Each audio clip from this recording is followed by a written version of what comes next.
Huddle Podcast. It is the Observations of the Big Jim, number 25 of the Observations Pod. I am your host, Big Jim, and if you are not subscribed to the show, you're missing out. Make sure you head over to the Huddle Podcast Incorporated podcast page and subscribe to the show on all podcast platforms, as well as our YouTube page. You can get us at Huddle Up Podcast on Facebook, on Twitter, and on TikTok. You can get our merchandise over at tpublic.com. Make sure you do that. If you enjoy the show, share it. We're in the midst of our busiest time of year, as it is football season, and we are enjoying it already. We are 3 episodes in to the live season, so if you haven't checked that out, we had a great one last night. Myself, student of the game Kyle Nash, and Ernest DJ Christian. Matt was on assignment. Sean was unable to join as well. So please make sure you are subscribed so you do not miss a single episode weekly, or these little side projects. We got my observations. We got the FKC Fantasy Hour, much more as the hockey and football or basketball seasons resume, maybe the baseball playoffs as well. So lots of stuff here happening on the feed. So I thank you all for listening. I'm going to jump in here. I think I only have 5 this week, so sorry to disappoint student of the game Kyle Nash. I go back to the original premise, but it is 5 nonetheless. All right, let's go. First observation this week, Notre Dame, my Fighting Irish, pass their first test of the year. But, they need to be better, man. I thought they played pretty sloppy at both sides of the ball, quite frankly, on Saturday against North Carolina State, and especially their quarterback play. I love that Notre Dame has a really quality quarterback for the first time in a while. But in the same time, then I have a higher expectation for Sam Hartman and for this Notre Dame offense. So they need to be better than they were. Now, again, you look at the score from this past Saturday, and you're going to see that it looks like Notre Dame dominated that game. But look at the context. Look deeper. Look at the scoring history. Look at everything.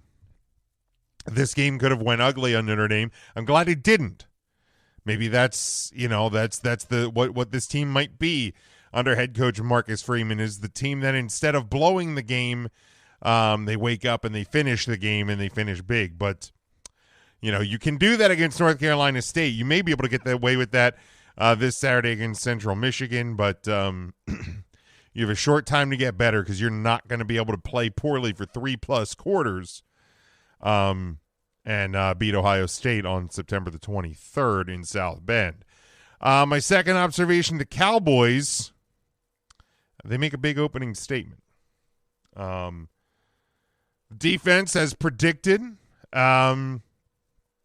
was really, really good. Great, even against the Giants team. The 40-0 win.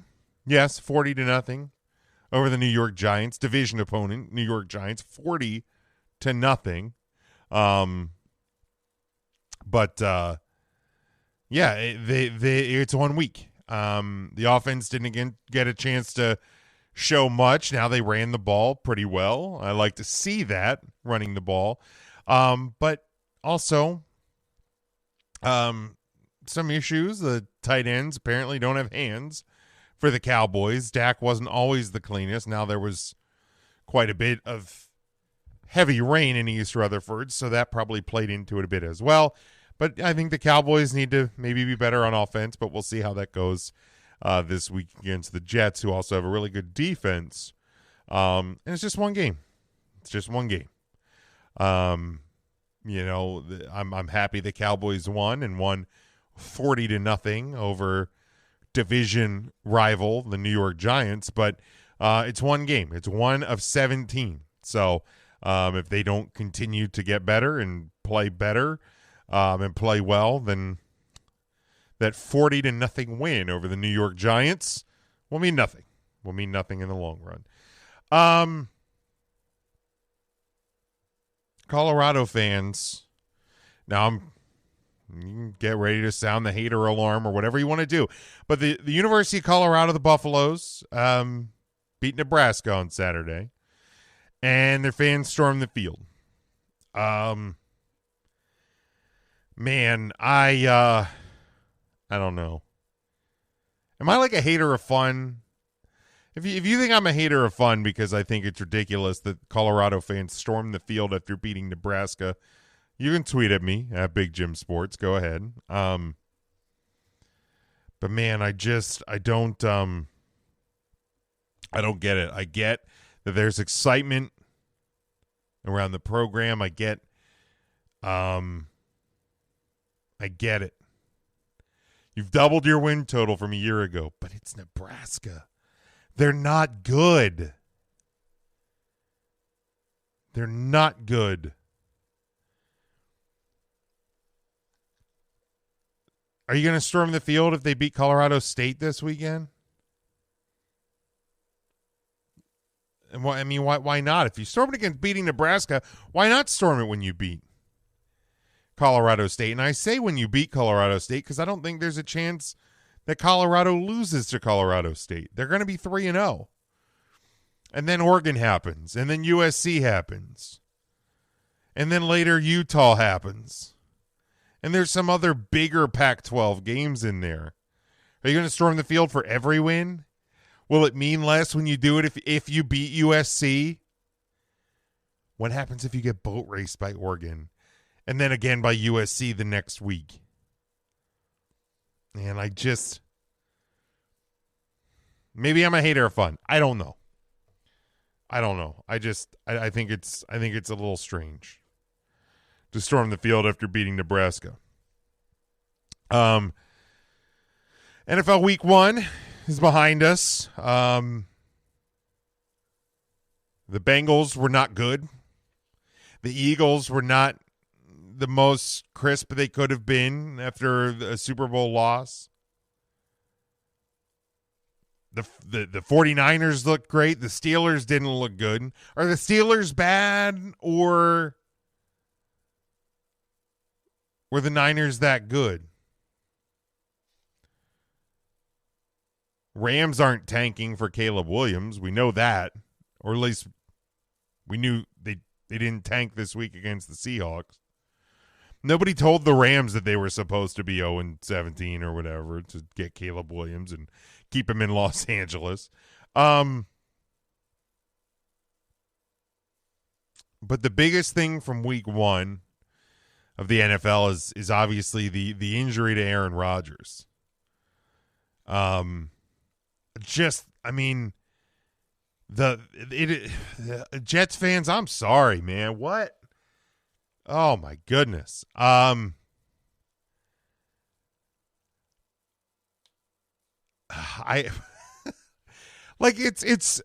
not laughing. I'm laughing because it's absurd that this luck happens to the New York Jets. You have a new head coach, Robert Saleh, and he's starting to turn the program and the mindset around, and the defense is great. You have a great young defense, weapons on offense. And then you get Aaron Rodgers, an NFL MVP quarterback who wants one last run at greatness.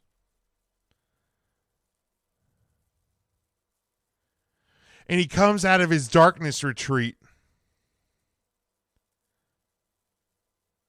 And he wants to be a Jet. He wants to be the guy to possibly lead the New York Jets to their first Super Bowl since Joe Namath. And they're home. They're the opening weekend. They are home on September the 11th. And Aaron Rodgers, with Method Man playing, storms out on the field carrying the American flag. And he hugs Sauce Gardner. Or was it Garrett Wilson? It was one of the two young guys. It was probably Garrett Wilson. That makes more sense. It's his wide receiver. And he hugs him at midfield after running onto the field with the American flag. And then the Bills punt, I believe. And Aaron Rodgers, for the first time, is out on the field. And on the fourth play, he gets sacked. He gets up. He motions to the sideline, and he sits down. And he gets helped off the field, and he limps off. And he goes right into the medical tent. And then he gets carted off. And then he's seen in the back with a walking boot on. And then the reports start coming out that, well, is it broken? I think Ryan Clark tweeted that it was broken. Some people were like, high ankle sprain maybe. But then as the night went on, the reports started to hone in that, man, I think we saw his Achilles snap on this video clip. And then last night, Robert Saleh in the post-game press conference confirmed that it's not good, and it might be his Achilles. And then today, as I'm recording this, September the 12th, it was confirmed an Achilles tendon rupture for Aaron Rodgers. At nearly 40 years old, his season is over, and a lot of question marks on whether or not this will be the end for Aaron Rodgers. There's a lot of people who've known Aaron that said they don't think he's going to go out like this, but that's a serious injury. So now it's the Zach Wilson redemption tour in New York. And who are you going to get to back him up? And can this team still make the playoffs? I think they can. That defense is really good, and there's a lot of weapons. Zach Wilson just has to be a guy who's not going to hand the game away. I know that's asking a lot from what we saw from Zach Wilson previously. But is it summer working with Aaron Rodgers? Is it going to make him better? We're about to find out. I don't know. I think my New York Jets AFC Championship game prediction is in jeopardy. But that's who I picked. You got to roll with it. Yeah, we'll see. We'll see what happens with Aaron Rodgers. If I had to bet on it, I would bet that he returns next year. I don't think he wants to go out on a cart to end his career. But what an unbelievable thing to happen to him, to the Jets. They still win. They still beat the Bills. It's a big loss for the Buffalo Bills. I think that team's headed for a bumpy road. And then lastly, my last observation is the Baltimore Orioles and the Tampa Bay Rays are headed towards a showdown this week in Baltimore. The Orioles currently with 91 wins. And I want to point this out. And if you know me, you know I absolutely love to say I told you so. That's not 100% true. I don't feel like I'm a guy that always has to go back and be like, I was right about this. But in the preseason, both on, I believe, this Observations show and when I was on with the Dollar Dogs and Beer podcast, guys, if you're baseball fans, you need to be listening to them because they love the game of baseball more than I ever will. But I was on with them as a guest, and I said that I thought the Orioles, I predicted the Orioles would win 90 games. And I said the Orioles would win 90 because they won 87 last year, and they got better. And they were going to have a full year with this lineup and new pieces and, you know, this coaching staff and a new energy in Baltimore. They're at 91 wins with half a month to go. They might hit 100. Well, they better hit 100 because there's more than 9 games left in the season, so they better hit 100. But they currently hold a 3-game lead over the Tampa Bay Rays. Their magic number to clinch, I believe, a playoff spot is 4. But beginning this Thursday, the Orioles have a 4-game series with the Rays that could either basically lock down the division for the Baltimore Orioles or make the final 2 weeks of the regular season an absolute dogfight. Only 12 games remain for the Orioles after this series. And I said to my friend Jason over the weekend, who's a member of that Dollar Dogs and Beer podcast, and I said, Jason, I don't know how to exist in a world where my baseball team is really good, because it's been so long. It's really been since the mid '90s that the Orioles were actively competitive for multiple years. Like, there's been a couple years in the last decade where the Orioles have made the playoffs, one year making it to the AL Championship Series, but I didn't believe that team was capable. They ended up not. They losing to the Kansas City Royals. But, like, I didn't believe that they were capable of anything that year. It was just like, man, this is great to be here. It's been so long since we've been here. This is fun. But now we're starting to get to this point where the Orioles were one of the best teams in baseball after the addition of Adley Rutschman last year, and now they're winning 90 to 100 games this year, and they have the best prospect pool in baseball. They have a great manager. They're selling out home games. There's excitement in Baltimore for baseball again. I was a kid the last time that happened.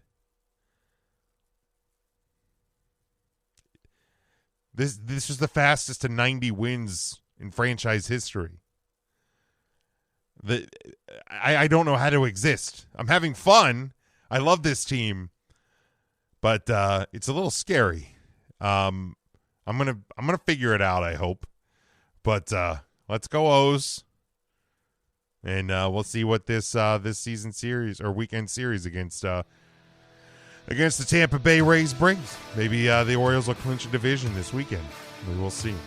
But that's going to do it for me. You can follow me at Big Jim Sports. Make sure you are following the show at Huddle Up Podcast across all podcast platforms, YouTube, and all social media is at Huddle Up Podcast, Facebook, Twitter, TikTok. You can get our merchandise over at tpublic.com.